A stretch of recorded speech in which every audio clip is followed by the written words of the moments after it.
karibuni tulipokea salamu ama taarifa kutoka Vatican juu ya kifo cha Papa ambaye ni kiongozi wa kanisa Katoliki. Kiongozi huyu kwa muda aliokuwepo katika madaraka kafanya mambo makubwa, ikiwa pamoja na kuliunganisha kanisa Katoliki na kuendeleza kazi ya Kristo iliyomleta hapa duniani na kufa kwa ajili yetu. Kwa heshima na upendeleo wa kutambua mchango mkubwa wa kanisa Katoliki duniani na katika mkoa wetu wa Arusha, naomba mkuu wetu na kiongozi wetu, naibu waziri mkuu, uniruhusu na unikubalie tusimame angalau dakika moja kuonyesha heshima yetu kwa kanisa Katoliki na kwa kiongozi wetu mkubwa huyu aliyefanya kazi nzuri na njema ya kuiunganisha dunia.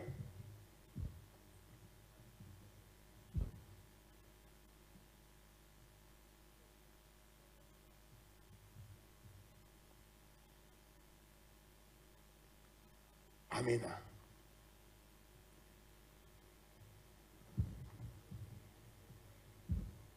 Mheshimiwa Waziri wa Nishati na Naibu Waziri Mkuu, taarifa mbalimbali zimesomwa na mimi singetamani kutumia fursa hii kuyarudia yale ambayo ndugu zangu wameyasema, lakini nazo shukrani kwa viongozi wetu wa kimila kwa namna ambavyo wamekuwa nguzo na sehemu muhimu ya uongozi wetu katika mkoa huu wa Arusha.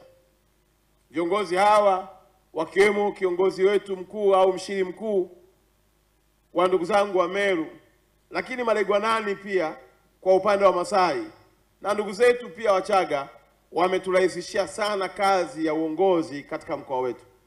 Yako mambo mengi ambayo wanayasimamia na yako mambo mengi ambayo wakiyatolea maelekezo yanaleta unafuu wa uongozi usiotumia madaraka kwa maana ya kutumia nguvu, na matokeo yake tunayapata kwa urahisi zaidi.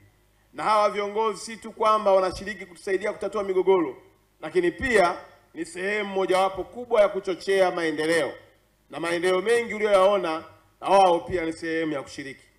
Lakini nusu pia ni washukuru viongozi wa dini ambao usiku na mchana wanatuombea, na si tu kutuombea, wanatufundisha kuendelea kuwa na hofu ya Mungu, na kupitia kwao hata magereza zetu hazijai, kwa sababu na uhakika bila mafundisho, bila maombi, bila msingi wa imani zetu hizi mbili ya Kikristo na Kiislamu, inawezekana hata sasa hivi hapa kuna mtu angekuwa analia ameibiwa, mtu amechomwa kisu, mtu amenyang'anywa, amefilisiwa, mtu ameuawa, lakini kwa misingi mikubwa ya imani zetu hizi mbili umekuwa na mchango mkubwa sana wa kutuliza na kutupa amani, na watu kuwa na hofu ya kwamba hata akifanikiwa kuchenga kwenye hukumu hapa duniani atakutana na hukumu ya Mungu ambako kuna moto wa milele na watu wanaogopa, wanamrejea Mungu wao na maisha yetu yanaendelea vyema.